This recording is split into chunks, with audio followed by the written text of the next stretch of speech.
Langsung ke Bang Egy, PP mengenai karantina wilayah sedang digodok. Namun menurut Bang Egy, apakah ini waktu yang tepat sebenarnya Bang? Ini untuk negara menjamin seluruh kebutuhan masyarakat jika memang lockdown wilayah diberlakukan Bang Egy? Ya, selama masih ada perdebatan berarti waktunya masih akan panjang.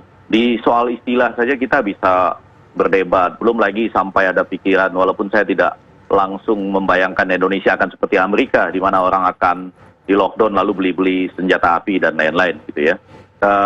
Saya ingin mengatakan begini, baiklah silahkan bapak-bapak dan ibu-ibu yang mengambil kebijakan pada level peraturan perundangan, mungkin perpres, peraturan pemerintah berdasarkan Undang-Undang Nomor 6 Tahun 2018 itu terus jalan.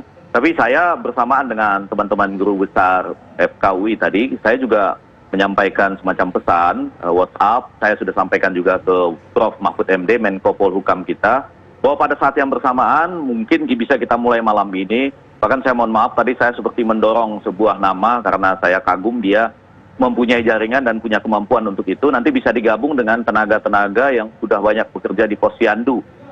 Nanti Prof.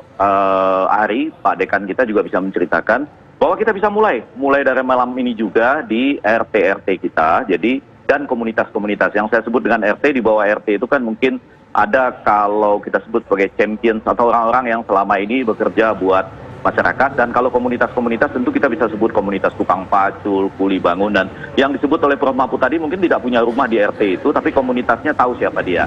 Nah, kalau kita sudah punya mengidentifikasi siapa yang paling butuh, saya yakin teman-teman kita itu driver online, kemudian tukang pacul, kuli bangunan, pedagang kaki lima itu, sepanjang setiap hari kita tanggung, kita antarkan dengan sistem relawan yang ada di bawah Ketua Umum Iluni dan lain-lain itu, mengantarkan ke depan pintu rumah mereka kebutuhan pokok mereka, bisa untuk 1 hari atau 2 hari, dan kita mulai dari RT dan komunitas kita. Saya rasa kita bisa. Saya tadi mengatakan saya insya Allah mudah-mudahan keluarga saya bisa untuk 3 keluarga lah saya ikut menanggung selama misalnya 14 hari. Nanti Andromeda berapa, Sira berapa, dan Prof. Ari punya teman-teman itu Posyandu yang mengidentifikasi dengan tepat, dan saya tadi menyebut nama Imam Prasojo, tentu ada juga misalnya Poniman Raharjo dari Sedulur Nusantara, ada juga Irwan Julianto, tamatan Harvard, dan lain-lain. Semuanya bisa bekerja sama sampai pada level community based communication center itu. Iya, intinya gotong royong ya, Prof. Iya, jadi judulnya jangan besar-besar lagi, jangan lockdown, karantina nasional, silahkan kalau itu buat peraturannya, tapi saya ingin judulnya yaitu gotong royong di tingkat RT, gitulah. Iya, oke. Prof. Ari, apa yang paling dibutuhkan jika memang diberlakukan karantina wilayah? Itu baik untuk menjaga kebutuhan imun, makan, dan lain sebagainya.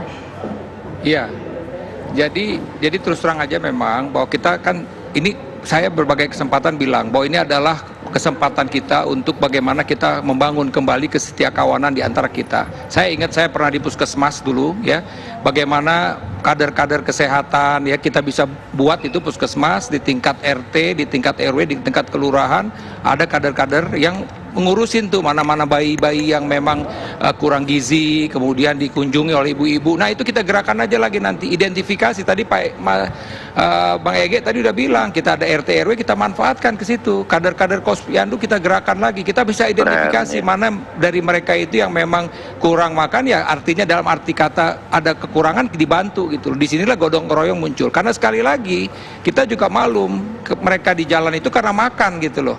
Mereka itu sebenarnya juga saya rasa sih dengan di mana-mana udah orang ngomong COVID, Corona ini, saya rasa tidak ada satupun di orang ini kecuali memang dia tidak baca, tidak tulis. Baik. Saya rasa semua tahu bahwa ada penyakit di depan mata ini. Cuman masalahnya masalah perut mereka ada di jalan. Oleh karena itulah makanya bagaimana kita bergotong royong agar mereka juga bisa mengatasi masalah makannya ini. Karena sekali lagi, kita bicara soal penyakit yang daya tahan tubuh penting. Jadi kalau gizinya juga nggak bagus, makannya juga bagus, dia juga bisa jadi risiko untuk terkena infeksi ini, gitu penting. Terima kasih Prof. Ari dan juga Bang Effendi Ghazali. Sebelumnya ada Prof. Mahfud MD yang harus kembali melanjutkan rapat di tengah dialog tadi. Kita tidak sampai habis sama Prof. Mahfud MD, tapi kita tunggu nanti hari Senin bagaimana PP karantina wilayah.